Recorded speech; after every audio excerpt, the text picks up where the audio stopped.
नमस्कार दोस्तों, आज हम बात करेंगे पत्रकारों की पत्रकारिता का। क्या वर्तमान में बिके हुए पत्रकारों ने पत्रकारिता का अंतिम संस्कार कर दिया है? दोस्तों, असली पत्रकारिता का मतलब होता है कि समाज में सरकार के द्वारा बनाई गई योजना और नीतियों को जनता तक पहुंचाना ही असली पत्रकारिता होता है।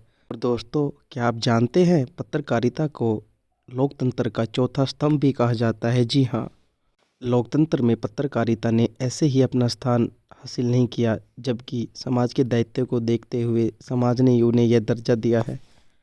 कोई भी लोकतंत्र, चाहे वह किसी भी देश का हो, वह तभी मजबूत बनता है जब पत्रकारिता सामाजिक दायित्व के प्रति अपनी सार्थक भूमिका निभाए। पत्रकार में सदा से ही समाज को प्रभावित करने की क्षमता रही है।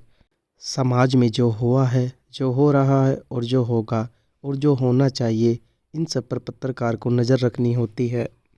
पत्रकारिता का मुख्य उद्देश्य यही होता है कि सच्ची घटनाओं पर प्रकाश डालना और वास्तविकता को उजागर करना। और पत्रकारिता के साथ ही मुख्य उद्देश्य यह भी होते हैं कि जनता की इच्छा और विचारों को समझना और उन्हें व्यक्त करना। दूसरा उद्देश्य है जनता में वांछनीय भावनाओं जागृत करना। तीसरा उद्देश्य सार्वजनिक दोषों को नष्ट करना। गांधी जी के द्वारा बताए गए पत्रकारिता के मुख्य उद्देश्यों पर गौर करें तो पत्रकारिता का मुख्य उद्देश्य वही होता है जो एक समाज सुधारक का होता है।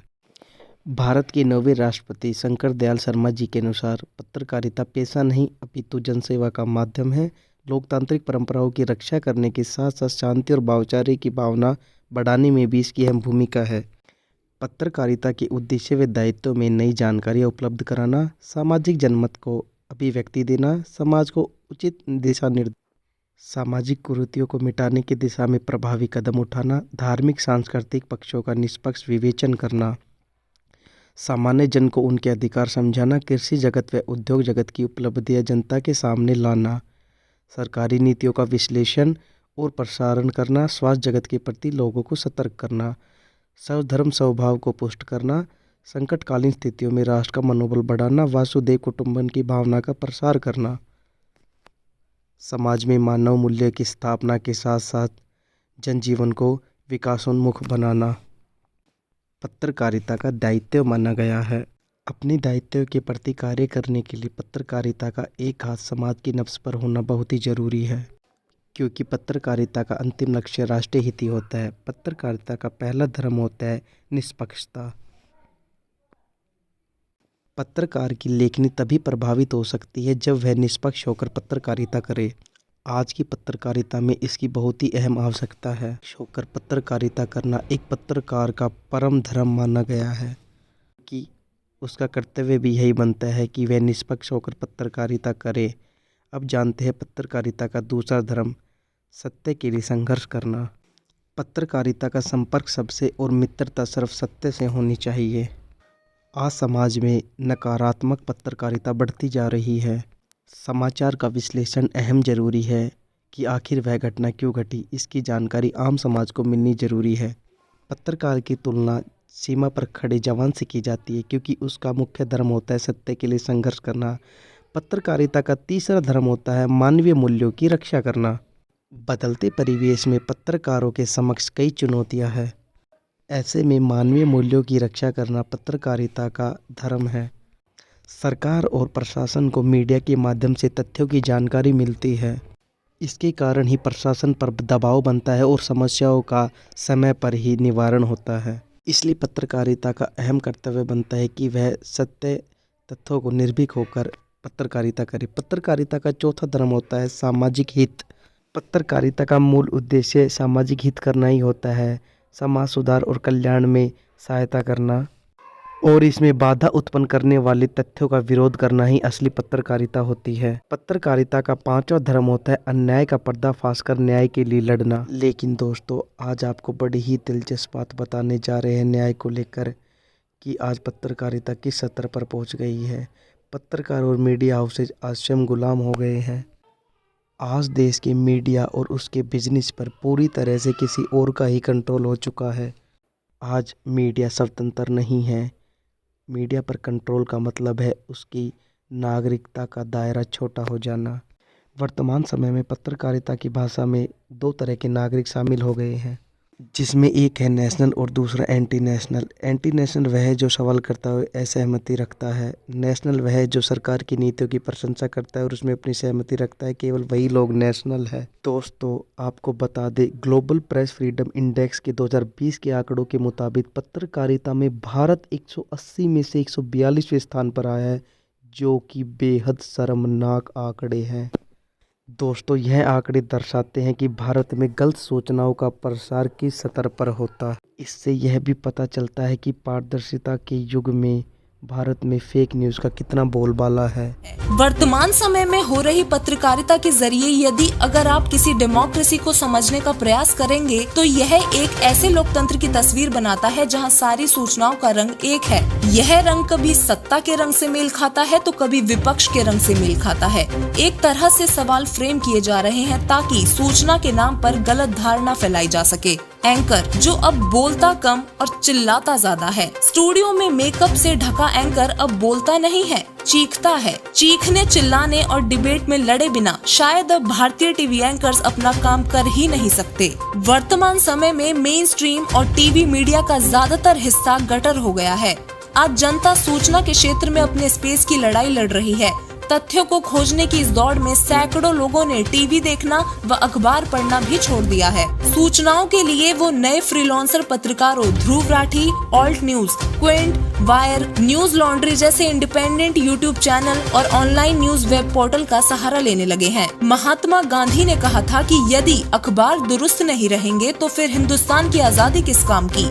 आज अखबार और टीवी मीडिया डर गए हैं। तथ्यों को छापने की बजाय फेक न्यूज दिखाकर प्रोपेगेंडा फैला रहे हैं। दोस्तों क्या आपको नहीं लगता कि अब नागरिक बने रहना थोड़ा मुश्किल हो गया है? सही और सटीक सूचना प्राप्त करने की इस लड़ाई में लोगों को नागरिक बनने के साथ साथ एक दर्शक बनने की तैयारी भी करनी पड़ रही है। दर्शक बनने से यह मतलब है कि सूचना प्राप्त करने से पहले सूचना की परख करना, इसके लिए एक से अधिक स्रोतों से सूचनाओं को लेना, क्योंकि वर्तमान समय में न्यूज का फैक्ट चेंजिंग और विश्लेषण अब दर्शकों को खुद करना पड़ रहा है। अधिकतर न्यूज चैनल्स जैसे जी न्यूज, आज तक, ABP news, Republic TV, India TV आदि सरकार से खुलकर सवाल नहीं पूछते, उल्टा जनता को ही सवाल के कटघरे में खड़ा कर देते हैं, क्योंकि यह सरकार की गुड बुक्स में बने रहना चाहते हैं। दूसरी तरफ NDTV, news 24, times now, news laundry आदि टीवी चैनल्स हैं जो खुलकर सरकार की आलोचना तो करते हैं, लेकिन कई बार विपक्ष से प्रश्न करना भूल जाते हैं। सूचनाओं को प्राप्त करने के लिए ग्राउंड लेवल की रिपोर्टिंग भी कम होने लगी है। स्टूडियो में बैठकर ही खबरों का विश्लेषण करने वाले पत्रकार न्यूज रूम से ही ज्ञान लेते हैं कि देश के कोने कोने में क्या घटनाएं घट रही हैं। सबसे पहले खबर दिखाने की इस दौड़ में आजकल तथ्यों को बरकरार रखने की कोई नहीं सोचता। ऐसे समय में बीबीसी इंडिया ने स्लो न्यूज का अनोखा तरीका अपनाया है।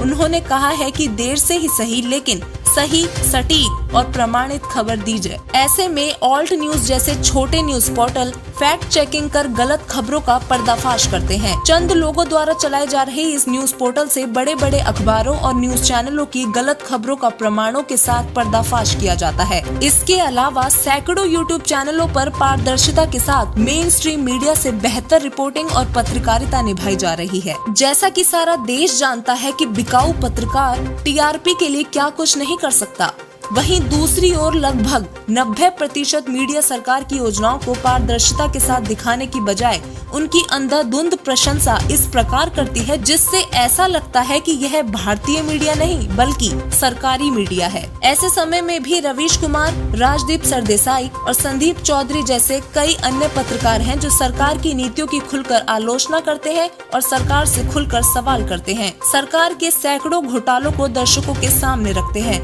ये अलग बात है कि सरकार इन पर विशेष ध्यान नहीं देती और न ही इनके किसी प्रश्न का जवाब देती है। दोस्तों क्या आपको ऐसा लगता है कि भारत देश की मीडिया बिकाऊ हो चुकी है? देश के लगभग हर टीवी चैनल पर एक जैसी ही खबर प्रसारित होती है, एक ही न्यूज एंगल का इस्तेमाल होता है। एक तरफा खबरों के इस दौर में सूचना नहीं बल्कि प्रोपेगेंडा फैलाया गया है। कुछ इक्का दुक्का न्यूज चैनल हैं जो कुछ हटकर दिखाने का प्रयास करते हैं, लेकिन वे इस भारी भीड़ के दबाव से ऊपर नहीं उठ पाते। दोस्तों क्या आपको ऐसा लग रहा है कि मीडिया जनता को गुमराह कर रही है?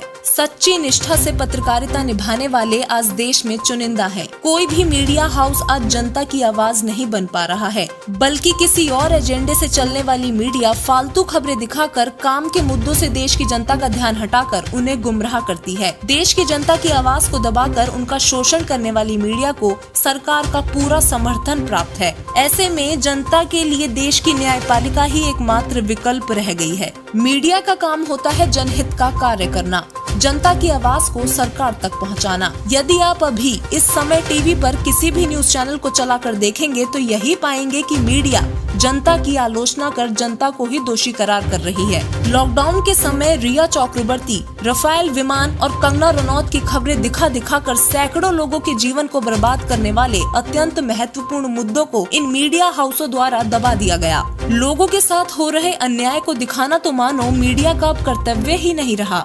लॉकडाउन के समय कई राज्यों में मजदूरों द्वारा कई जगहों पर आंदोलन किया गया था। परिणाम स्वरूप सरकार ने कई दिनों तक इंटरनेट सुविधा भी बंद कर दी थी। इसका कवरेज देश की मीडिया ने कभी नहीं दिखाया। जब देश का शासक अधर्मी और मीडिया गुलाम हो गया हो, तो भी एक उम्मीद की किरण दिखाई दे रही है। जगत गुरु तत्वदर्शी संत रामपाल जी महाराज जी के सानिध्य में उनके लाखों अनुयायी समाज सुधार का कार्य बड़े पैमाने पर कर रहे हैं। लॉकडाउन के समय में संत जी के आश्रम में सैकड़ों मजदूरों को मुफ्त भोजन, राशन व रहने की सुविधा दी गई थी। दहेज रूपी दानव को जड़ से खत्म करने के लिए संत रामपाल जी महाराज द्वारा दिन प्रतिदिन सैकड़ों दहेज मुक्त विवाह करवाए जा रहे हैं। इसके अलावा रक्तदान, देहदान, गरीबों को भोजन, राशन आदि भी उपलब्ध करवाया जा रहा है। प्रति वर्ष कबीर साहिब प्रकट दिवस के उपलक्ष्य में लाखों लोगों के लिए भंडारा आयोजित किया जाता है। भारतवर्ष का सबसे बड़ा भंडारा होने के बावजूद भी देश की मेन स्ट्रीम मीडिया